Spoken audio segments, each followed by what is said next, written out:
All right, let's jump right in, because what we're looking at here is a really fascinating strategic playbook.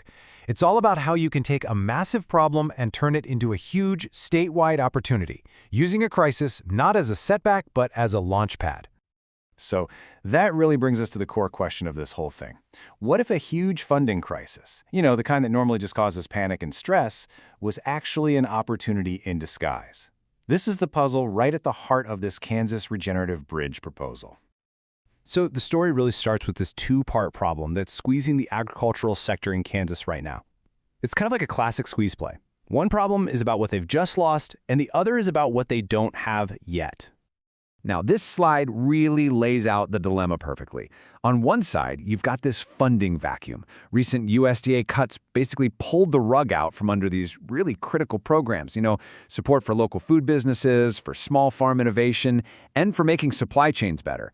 Then, on the other side, you've got this rising uncertainty. Everyone knows there's a new federal relief plan coming, but nobody has any idea what it's going to fund. And that, you can imagine, creates a ton of stress for farmers who are just trying to plan for the future. So how in the world do you solve a problem like that? Well, you don't just go asking for a handout, you build a bridge. See, this proposal isn't just another program, it's a very deliberate strategy designed to connect the funding gap of today to the funding opportunity of tomorrow. And here we get to the core concept.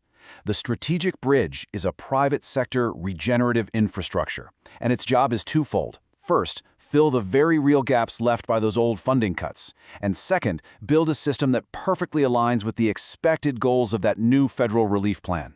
It's all about being proactive, not reactive. Okay, so that sounds great, but how does this bridge actually get built, right? Well, the whole platform rests on 4 key pillars, or what the plan calls integration anchors. These are the concrete, real-world actions that make the whole strategy work. Let's break them down. Here they are. The 4 anchors. First up, we've got soil health, which is all about cutting costs for farmers. Second is waste to value, which helps create a circular economy. Third, so important, is farmer income stability. And finally, number 4 is support for local food businesses. Now, what's cool is that each one of these is specifically designed to tackle a problem created by those funding cuts. So let's look at the first anchor and see how this all comes together. This is all about tangible, on-the-farm benefits. The program provides something called biochar. It's a type of charcoal that just works wonders in soil. It helps farmers use way less fertilizer, it holds more water, which leads to higher crop yields, and it creates measurable gains in soil carbon. These are the exact kinds of things that lost their USDA support. So here is the really clever part.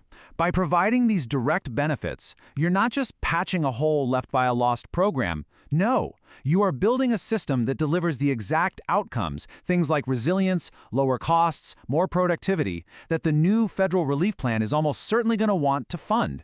You literally turn a funding gap into perfect alignment. Now, anchor number 2 introduces this idea of a mobile biochar fleet. You can kind of think of it as a problem solver on wheels. This fleet goes around cleaning up downed trees after storms, processing debris, reducing the fuel loads that cause forest fires, and converting all that agricultural waste into valuable biochar. And the strategic genius here? You solve 2 massive problems with one single move. This fleet replaces the lost funding for waste management and sustainability.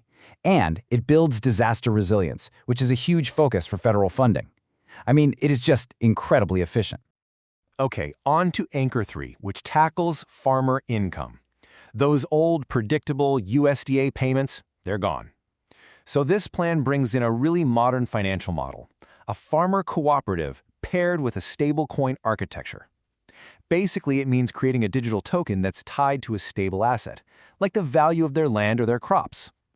This provides income stability from bigger yields, asset stability as their healthy land becomes more valuable, actual cash liquidity through the tokens, and even a secondary income from co-op dividends. And here is the hook for the federal government. By creating a system that produces these clear, measurable economic outcomes, the farmers in their co-op essentially become pre-qualified to receive and distribute future relief funds. The structure itself becomes a reliable pipeline for getting money right where it needs to go. And finally, the 4th anchor, which is all about rebuilding that local food ecosystem. You see, higher yields mean more raw materials for local food processors. The cooperative model helps lower the costs for food entrepreneurs, and it directly connects the farmers growing the food with the local businesses who process and sell it. It just makes the whole system work better. So the huge takeaway here is that this isn't about asking for a grant or a handout. It's about building the physical and economic infrastructure that was lost. It creates this ready-made, shovel-ready platform that the USDA can just plug into and support when that new relief plan finally rolls out. So now that we see how the bridge works, let's talk about why it all matters. The benefits here really cascade across 3 different levels, from the individual farm out to the local community and all the way up to the entire state. At the micro level, the impact is immediate and it's personal for farmers and their families.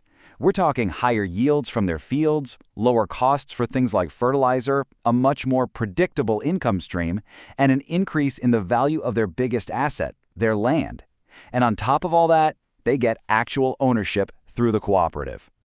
Now, if we zoom out to the community, or meso level, the benefits just multiply.